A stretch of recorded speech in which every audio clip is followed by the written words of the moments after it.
Hello, ladies and gentlemen, viewer, whoever you may be. This is my Survivor Series 2011 pay-per-view review.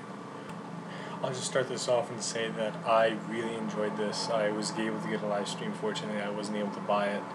And from what I saw, because I construed the view and all of that, I would give it 8.5 out of 10. I think good B. Yeah, it was one of the better pay-per-views of the year. It was up there with Money in the Bank. It was like SummerSlam level, maybe a little bit lower. Alright, the first match we got is Dolph Ziggler versus John Morrison. No surprise, Dolph Ziggler is able to pick up the 1-2-3 on John Morrison because John Morrison is leaving. If you don't know that, everyone knows it now.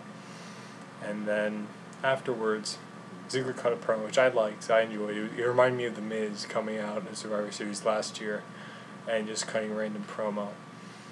Then we had Zack Ryder come out in a Long Island, New York City style, ring attire. Oh my gosh, I can't think of anything. So that was neat. I liked that. I appreciate that. And so New York fans, they cheered for him. And I thought that was cool. But he got beat up by Dolph Ziggler, and Dolph Ziggler ran away. I was expecting, if you saw my predictions, which you probably didn't, only 2 people did, but based on my predictions, I said Zack Ryder might cash in. That's what I thought was happening. Zack Ryder ran down that ramp, just bulleted, but he didn't use this Twitter petition that so many people signed. So that's that, but it was still good. It was still nice to see Long Island. I see Zack Ryder. He's one of the top guys I think in the company right now, and that's saying something. Not a lot, but not a little. Just something. Up next, we had the Lumberjill match for the Divas title. Beth Phoenix versus Eve.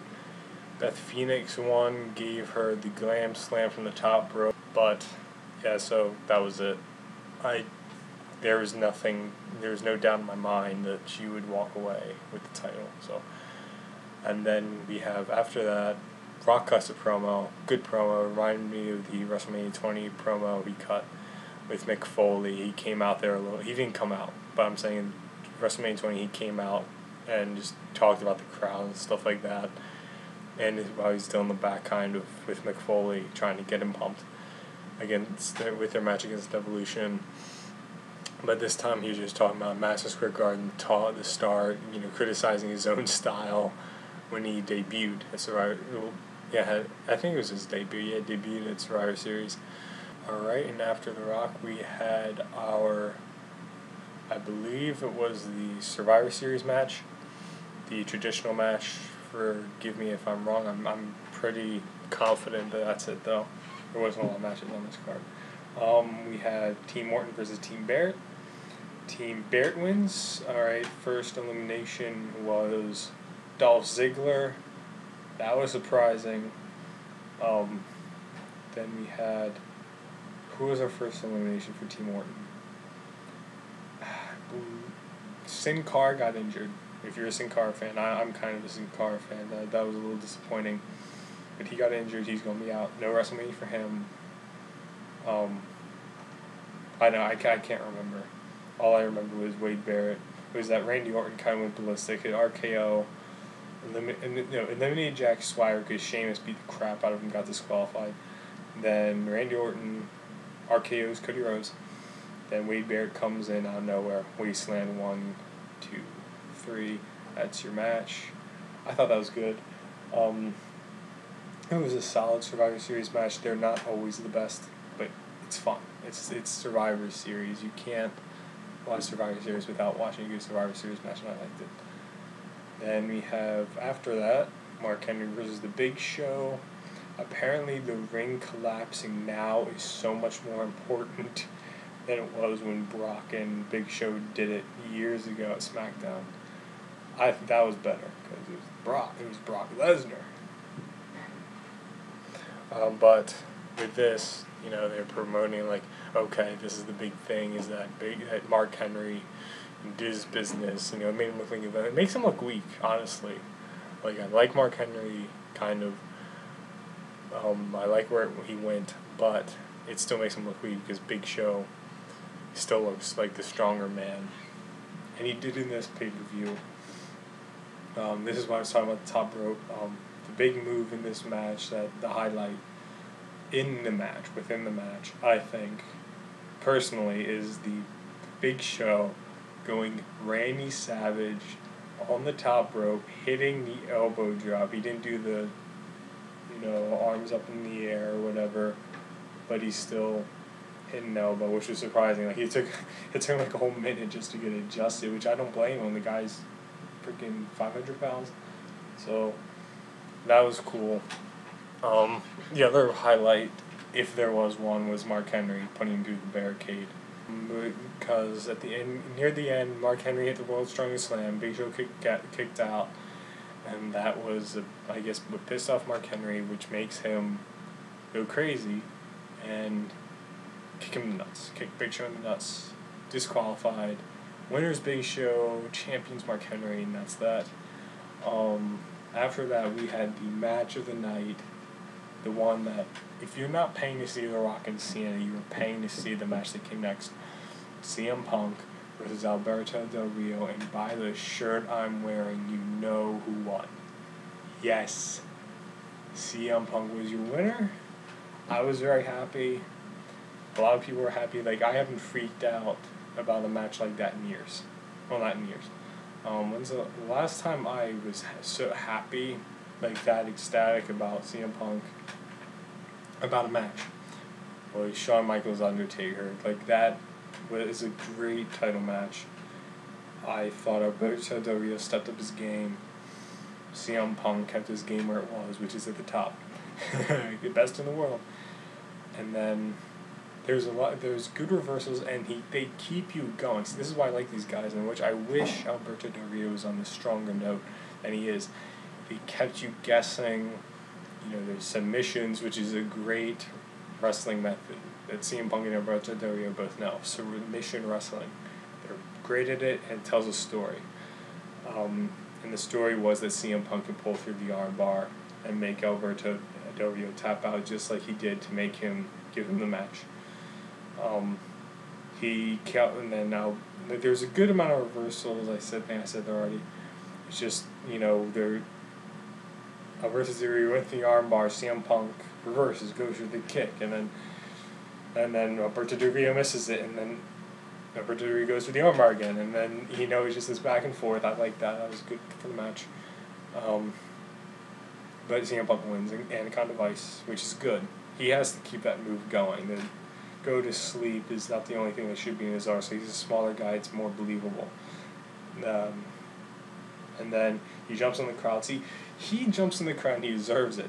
John Cena will only jump in with army guys or stand by the haters, and it makes him look worse. He looks more like a heel than CM Punk. I'll get to that heel Cena later. You've probably seen it by now. He doesn't turn heel. Just kidding. Well, it's playing with the expectations, I guess. Well, case in point, highlight of the pay-per-view, CM Punk. And what happens next is John Cena and The Rock versus The Awesome Truth. The Rock started this match, and people said it would have been better if they kept him waiting. I disagree. I liked what they did because it makes The Rock go first and shows he's got it. He shows he can be in the ring, because when you have a guy tag in, he has all this hype anyway, especially when you have The Rock tag in with John Cena, and help him out. That gives so much momentum, and you don't recognize wrestling skill for just your fanboyness. But they passed through that. Rock did a good job. He was better wrestling Cena. He always was. I like Cena, but Rock's got it. Third generation superstar, and there's success with that for a reason. It's The Rock. It's third generation. He's got it in his blood. John Cena's wannabe a little bit, at least.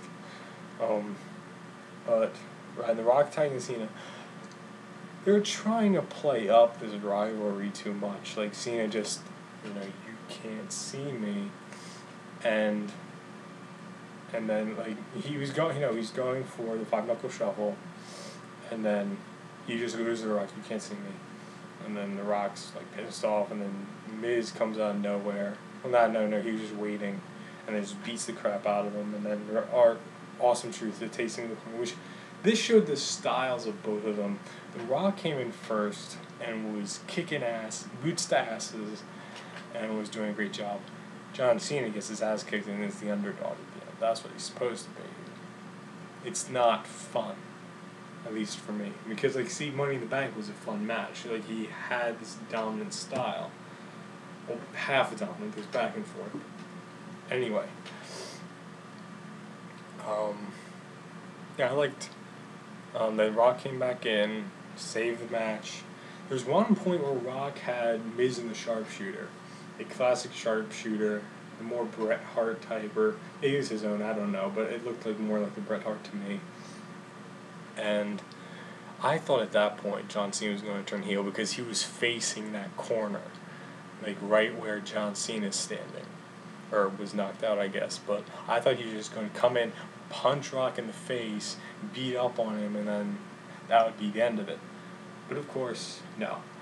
What we got was that Miz was able to get out, or R-Truth helped him something basic. And then after that we have more tumbling, and Rock finally hits the spine buster, people's elbow. That's your match.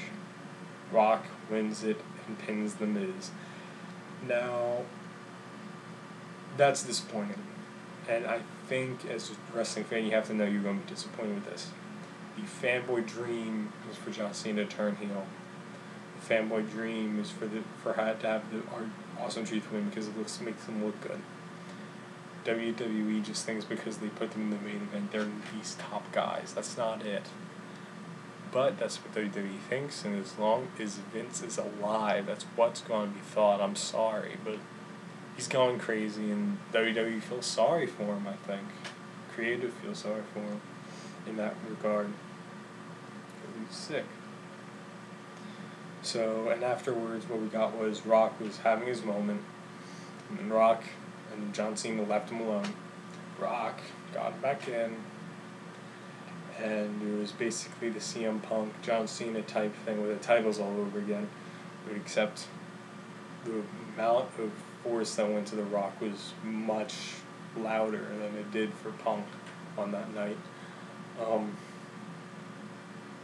Except that John Cena, he's doing to be cheesy. He has this this shitty smile the whole time. That's what I don't like. But what is it? Crap eating grin, I guess. I like John Cena, as I said, but I don't know. He's playing with this heel thing way too much. It's pissing people off. It's pissing me off. And then Rock hit the rock bottom out of nowhere, which is good. Gets the Rock going, but makes him look like a jerk. But it doesn't, because The Rock has always been a jerk, and we love him for it. And so, as I said, certain expectations are met. Certain things were better the way that WWE did them, I think. When we're going to TLC, it's the big question what's going to happen. Big Show and Mark Henry are going to have a match, I think. Triple H and Kevin Nash will have a match because they didn't tonight. Because I guess Triple H wanted to give the spotlight. I don't know. But then we also have CM Punk Alberto Del Rio in a ladder TLC, hopefully, but ladder match. I don't know who the TLC is going to go to this year, which is stupid. They should have it based on the rivalry, which I feel like Miz and R-Truth should be involved in the title match somehow because they have nowhere to go. And I don't know, I liked it. Alright, I'm going to sign off now. Thank you for watching if you watched all the way through. This is my first review, so please comment, subscribe, and down in the boxes below where you can write stuff, because I like constructive criticism. Even looks, like if something looks bad, maybe lighting, or even how if something is annoying you. Other than my face, I can't change that, sorry. But if that's all I got to say, and thank you for watching.